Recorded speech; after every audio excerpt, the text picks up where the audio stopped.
সত্যি কথা বলতে গেলে কি আমি যদি ৫ ওয়াক্ত নামাজ পড়ি আমার ওয়াইফরে আরেকজন দেখবে, এটা দেখতে খারাপ। গান তো শুনেন? গান না। ধরেন ভাবি আপনাকে বললো যে আপনার শ্বশুর শাশুড়ি বাদ দিয়ে আপনার বাবা মাকে বাদ দিয়ে আলাদা থাকতে চায়, সেক্ষেত্রে আপনি কি সিদ্ধান্ত নেবেন? এটা আমি থাকতে পারবো না। কি জন্য? আমাকে যে ৩০ বছর সে বাপ মা আমার পাইলা বড় করছে। আমার এমন না ৫টা ভাই আছে, আমি একজন। আমার বাপ মার একজন ছেলে, দুই বোন বিয়ে দিয়ে ফেলছি, আমি একজন ছেলে। আমার ৫টা যদি ভাই বোন থাকতো তাহলে বলতাম হ্যাঁ খাওয়াইবো, ঠিক আছে। আমার বাপ মা আমি ছাড়া আর কেউ নাই, আমি না দেখলে দেখবি।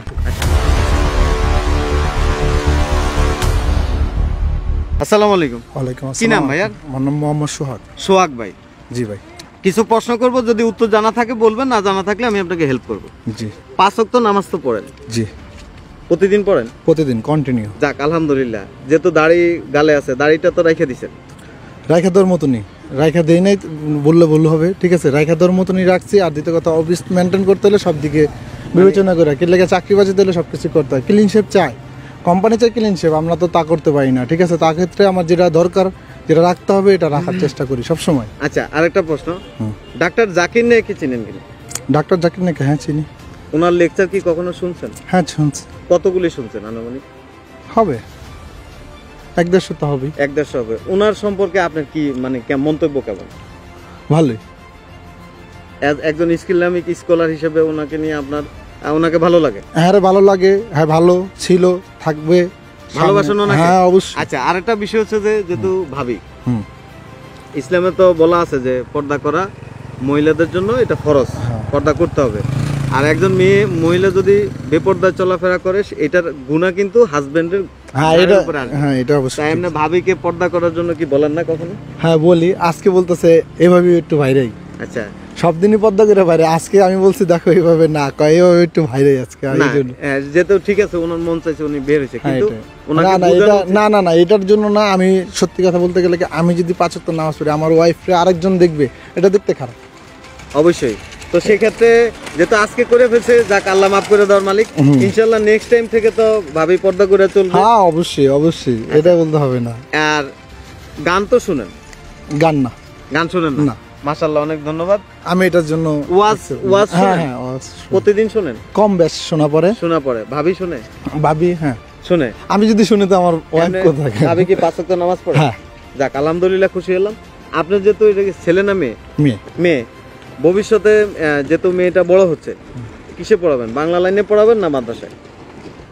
বাংলা লাইন যদি পড়বার চায়, একটা জিনিস কি, আমারও একটা যেমন আছে, আমার ওয়াইফেরও একটা যে চিন্তা ভাবনা আছে, সব জিনিস মিলাইয়া দেখতে হবে কোনটা হয় পড়বার চায়। আচ্ছা, যেমন রাসূল সাল্লাল্লাহু আলাইহি সাল্লাম বলছেন যে রাসূল সাল্লাল্লাহু আলাইহি সাল্লামের মেয়ের মতো, ফাতেমার মতো যদি কোনো মেয়ে যদি নিজেকে গোড়ায় তুলতে পারে, তার জন্য জান্নাত আল্লাহ তাআলা নির্ধারণ করে দিবে। তো সেই ক্ষেত্রে যদি একজন মেয়ে যদি মা ফাতেমার মতো হইতে পারে, তাহলে জান্নাত পাবে। তা আপনি কি চান না আপনার মেয়েটা সেরকম হোক? হ্যাঁ অবশ্যই, এটা তো চান কিনা? আচ্ছা, এখানে কি নিজের বাসায় থাকেন না ভাড়া থাকেন? এখানে স্থানীয় না, ভাড়া থাকি, ঠিক আছে। আপনার বাবা মাকে সাথে নিয়ে থাকেন? হ্যাঁ, বাবা মাকে সাথে নিয়ে থাকেন। এটা একটু ক্রিটিক্যাল প্রশ্ন, যেহেতু হয়তো আপনার ক্ষেত্রে হয় না, অনেকের ক্ষেত্রে হয়। ধরেন ভাবি আপনাকে বললো যে আপনার শ্বশুর শাশুড়ি বাদ দিয়ে আপনার বাবা মাকে বাদ দিয়ে আলাদা থাকতে চায়, সেক্ষেত্রে আপনি কি সিদ্ধান্ত নেবেন? এটা আমি থাকতে পারবো না। কি জন্য? আমাকে যে ৩০ বছর সে বাপ মা আমার পাইলা বড় করছে। আমার এমন না ৫টা ভাই আছে, আমি একজন। আমার বাপ মার একজন ছেলে, দুই বোন বিয়ে দিয়ে ফেলছি, আমি একজন ছেলে। আমার 5টা যদি ভাই বোন থাকতো তাহলে বলতাম হ্যাঁ খাওয়াইবো, ঠিক আছে।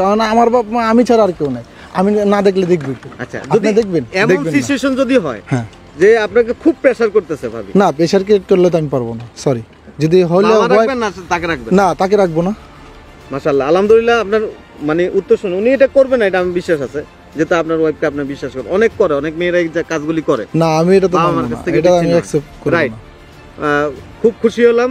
আর আরেকটা বিষয় হচ্ছে যে এমনি সাধারণত আমাদের সংসার জীবনে হাজবেন্ড ওয়াইফের মধ্যে একটু মনোমালিন্য হয়, ঝগড়াঝাটি হয়, এটা থাকে। এমন কি কখনো হয় ভাবি আপনার উপরে রাগ করে যা আর সংসার করবো না, বাপের বাড়ি যাই? না, এমন কিছু হয় না। কি জন্য হয় না?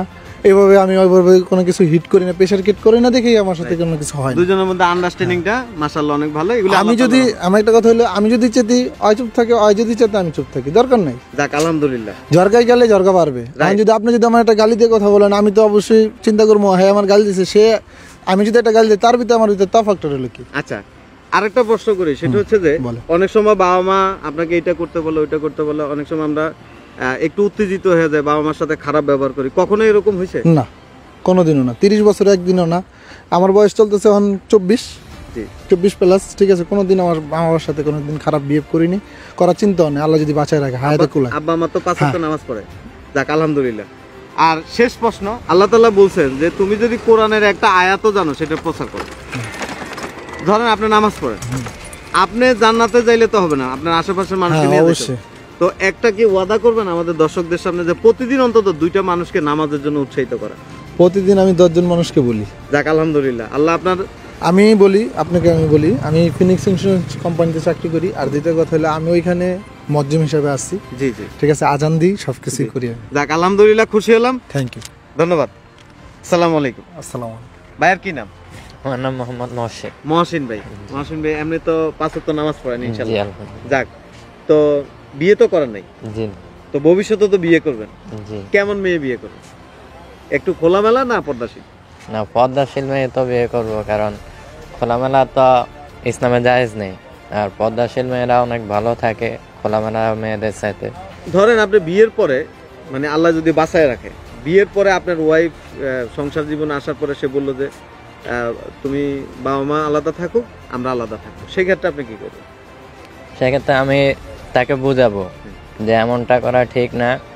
সবসময় আমরা যখন ছোট ছিলাম তখন তো বাবা মা আমাদেরকে সাথেই রাখছেন, আমাদেরকে তো আর দূরে রাখেন নাই। তখন এখন বাবা মা বৃদ্ধ হয়েছে, এখন বাবা মাও ছোটদের মতো, তাদেরকে তো আর দূরে রাখা যাবে না, এখন কাছে রাখতে হবে। মানে ভালো করে বুঝালে তো মানুষ বুঝে। এমন অনেক সময় দেখা গেছে যে বাসায় আপনাকে বাবা মা এটা করতে বলছে ওইটা করতে বলছে, আপনি করার নাই। এমন কি কখনো হয়েছে যে বাবা মার উপরে রাগ করে বকাবকি করা, গালিগালাজ করা, এমন কখনো হয়েছে? না, বাবা মার উপর রাগ করছি, কিন্তু বকাবকি আর গালাগালি হয় না, করার নাই? না। আচ্ছা, ধরেন আল্লাহ তাআলা যেহেতু ইসলামের মধ্যে বলা আছে বাবা মা যদি সন্তুষ্ট থাকে আল্লাহ তাআলা সন্তুষ্ট। জি তো আপনি তো এমন এখন কি কোনো কর্ম করেন? জি না, করেন না? জি। তো আপনার কি ইচ্ছা নাই যে আমার মাকে আমি এমন একটা জিনিস দিব যেটা আমার মা মানে উনি এটা পাওয়ার পরে খুব খুশি হবে, এমন কি কখনো হয়েছে এই পর্যন্ত? এমন হয় নাই, তবে ইচ্ছা আছে, সামনে ইচ্ছা আছে। যাক, আল্লাহ আপনার নিয়ত কবুল করুক। আর আমার উদ্যোগ হচ্ছে যে প্রত্যেকটা মানুষকে ইসলামের পথে আহ্বান করা। তো এটা তো ভালো একটা। হ্যাঁ, তো সেই ক্ষেত্রে আপনার কাছেও আমার আবদার থাকবে, ভাইয়ের কাছেও আবদার থাকবে, অন্তত প্রতিদিন 2টা মানুষকে আপনি ইসলামিক, অনেক মানুষ আছে দোকানে বসে আড্ডা দেয়, চা দোকানে বসে সিগারেট খায়, বিভিন্ন গল্প করে, সময় নষ্ট করে, নামাজ পড়ে না, আজান হয়। তো আজকের থেকে অন্তত এটা বলবেন যে অন্তত 2টা মানুষকে যে এই নামাজের জন্য উৎসাহিত করা, ইসলামের দিকে ধাবিত করা, এটা তো ইনশাআল্লাহ চেষ্টা করবেন। ইনশাআল্লাহ। যাক, আল্লাহ কবুল করুক। মুসলমানের সবচেয়ে বড় কাজ হলো নামাজ। এখন নামাজ ছাড়া তো আর কোনো গতি নেই। না, যেহেতু আমি যদি শুধু নামাজ পড়লে হবে না, আমার পাশের মানুষটা নামাজ ঠিক পড়ে। আছে। কারণ যত জায়গায় কোরআনের মধ্যে যত জায়গায় নামাজের কথা আসছে, প্রত্যেকটা জায়গায় বলা হয়েছে যে নামাজ কায়েম করো, নামাজ আদায় করার কথা বলা বলা হয় হয় না, রাইট? হ্যাঁ, নামাজ কায়েম করতে হবে। নামাজ কায়েম তো সবারে নিয়ে একসাথে নামাজ পড়াকে কায়েম বলে। এমনি এই পর্যন্ত কতজনকে উৎসাহিত করছেন নামাজের জন্য? করছি বেশ কয়েকজনকে। তো আজকের থেকে ইনশাল্লাহ প্রতিদিন যদি 2 জন করে উৎসাহিত করেন, রাস্তায় একজন দেখা হয়েছে, সালাম দিবেন, ভাই একটু কথা বলি, লজ্জার কিছু না, ভয়ের কিছু না, আপনি তো তারে মানে খারাপ কিছু বলতেছেন খারাপ না। কিছু বলতে তা আপনি যদি দৈনিক 2 জন করে যদি আপনি এরকম নামাজের জন্য উৎসাহিত করেন, মাসে কয়জন হবে? 60 জন। আর এই 60 জন যদি 60 জনের থেকে যদি 15 জনও যদি নামাজ পড়ে, তাহলে আপনার সওয়াবের পরিমাণটা কেমন হবে? অনেক বেশি হবে। অনেক বেশি। তাহলে ইনশাল্লাহ এটা তো করতে পারবেন। ইনশাআল্লাহ। যাক, আপনার জন্য দোয়া থাকলো।